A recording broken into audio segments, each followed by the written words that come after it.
বাগে জান্নাতের ফুল নিয়ে এসেছি প্রিয় নবীর হাদিসে পাক নিয়ে এসেছি।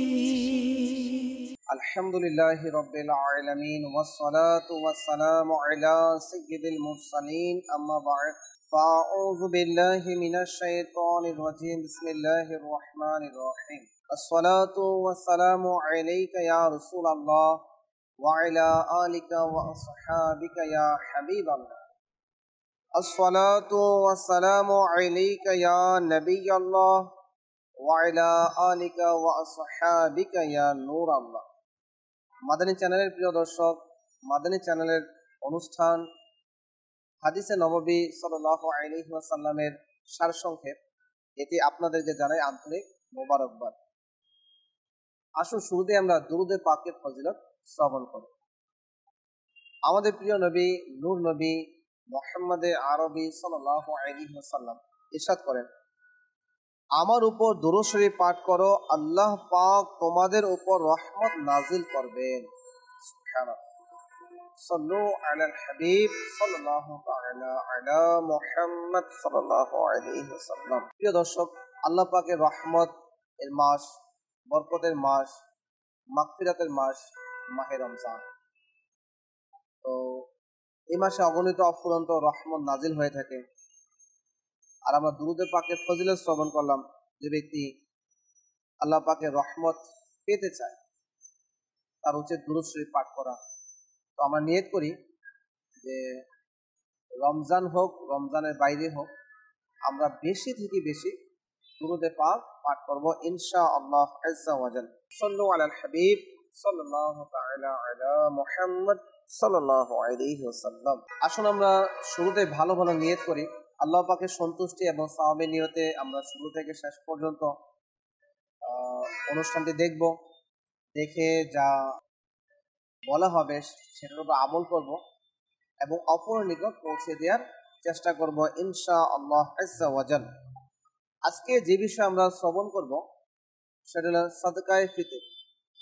জি প্রিয় দর্শক, আমরা প্রায় প্রত্যেক মুসলমানে জানি রমজানুল মুবারকে আমরা সাদকায়ে ফিতর আদায় করে থাকি এবং সাদকায়ে ফিতরের মাসআলা মাসাইল আমরা চর্চা করে থাকি।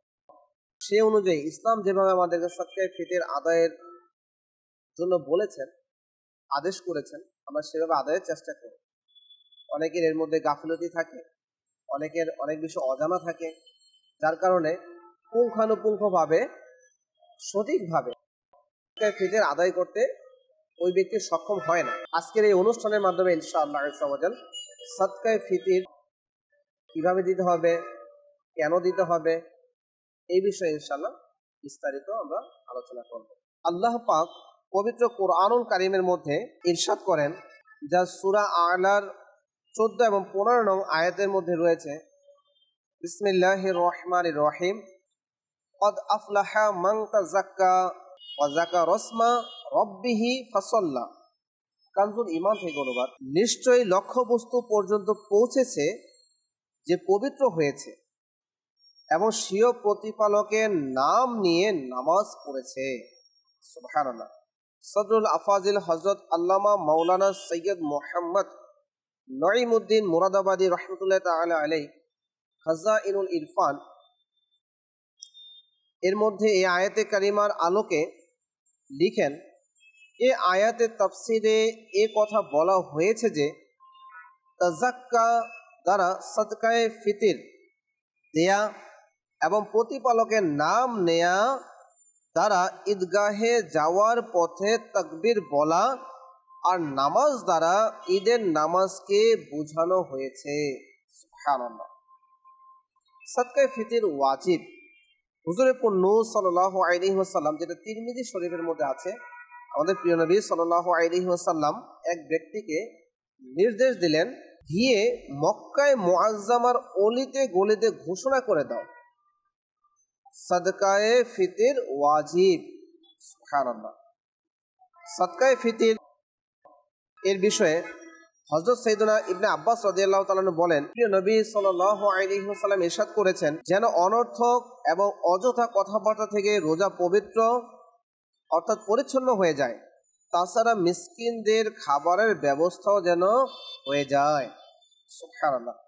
হযরত সাইয়েদনা আনাস বিন মালিক রাদিয়াল্লাহু তাআলা আনহু বলেন, মদিনার তাজেদার প্রিয় নবী সাল্লাল্লাহু আলাইহি ওয়াসাল্লাম ইরশাদ করেন, যতক্ষণ পর্যন্ত সদকায়ে ফিতর আদায় করা না হয়, বান্দার রোজা আসমানের মাঝখানে ঝুলন্ত অবস্থায় থাকে। আল্লাহু আকবার।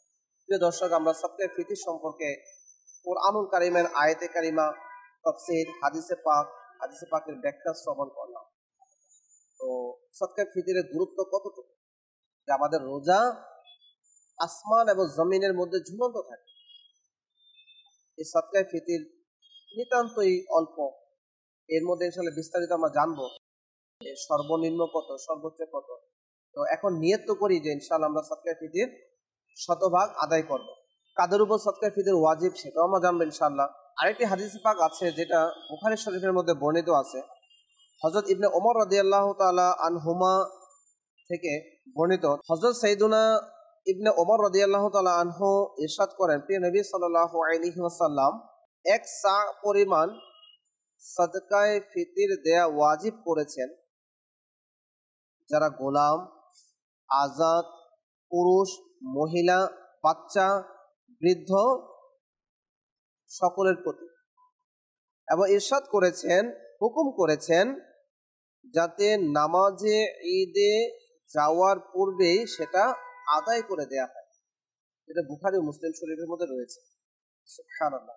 আমাদের ইসলাম কত সুন্দর, রোজাকে পবিত্র করার মাধ্যমটা কত সুন্দর। এই ঈদে যাওয়ার পূর্বে যদি সদকায়ে ফিতর আদায় করা হয়, কেন গরিব মিসকিন তারা যদি সদকায়ে ফিতরের টাকাটা পেয়ে তারাও কি কিছু মিষ্টান্ন ক্রয় করতে পারে, তাদের ঈদের সামগ্রী ক্রয় করতে পারে, এবং তারাও খুশি মনে ধনীদের সাথে ঈদগাহে গিয়ে সেই ঈদের খুশিটাকে ভাগাভাগি করে নিতে পারে, সবার সাথে শেয়ার করতে পারে। সুবহানাল্লাহ। তাই আমাদের উচিত হবে যে আমরাও যারা সদকায়ে ফিতর সঠিকভাবে, সঠিক সময়ে এবং ঈদের মাঠে যাওয়ার পূর্বে যাতে আমরা আদায় করি।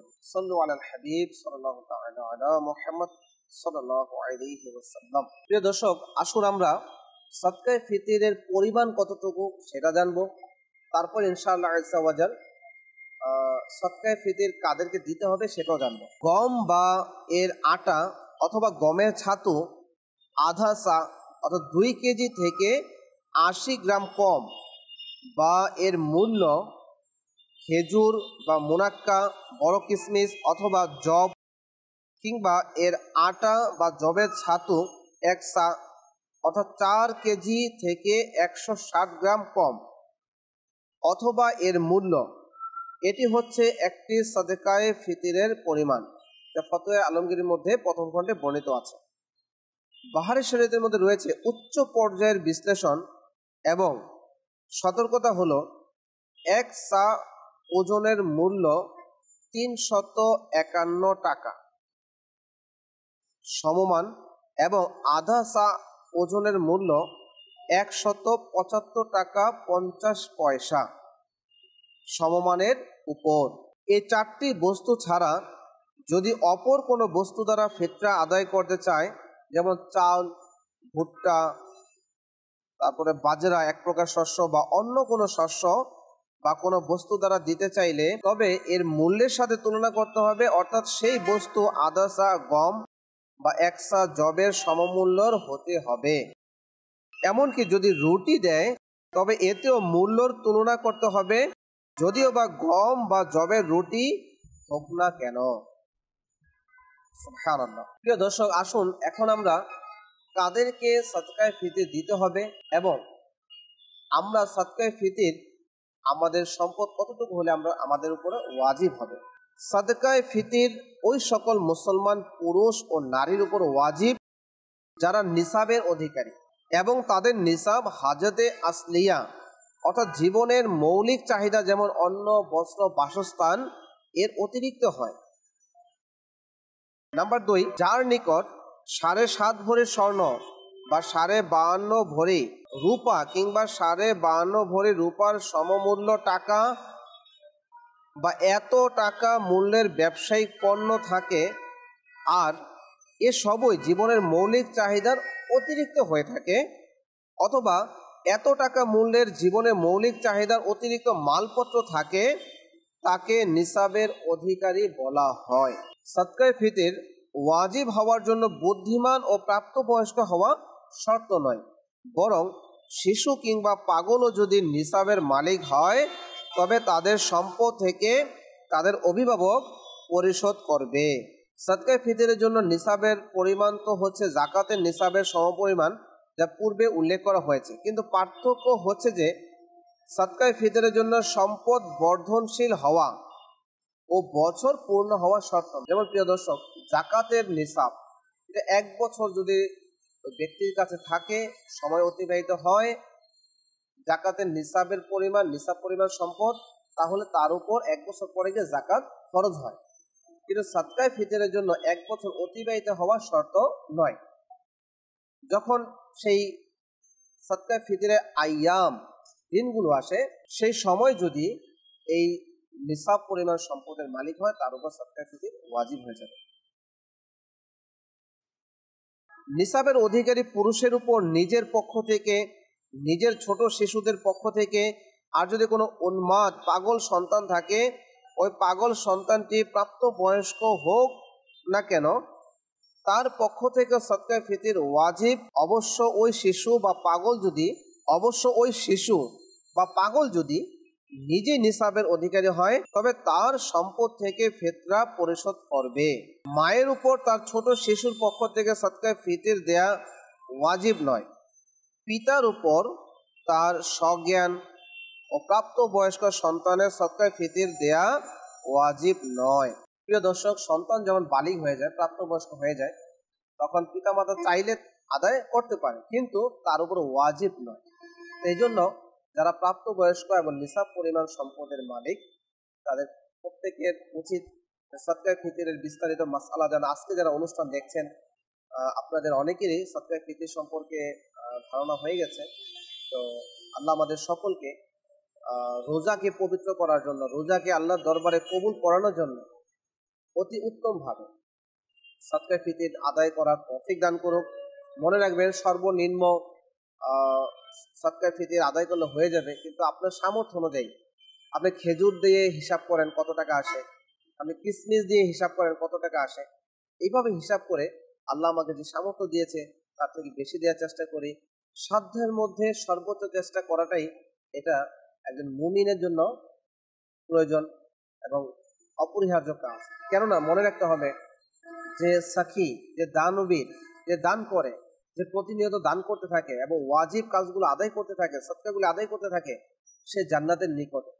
আর যে ওয়াজিব কাজগুলো থেকে দূরে থাকে, কৃপণতা করে এবং দান করার ক্ষেত্রে অগ্রণী ভূমিকা পালন করে না, সে জাহান্নামের অতি নিকটে।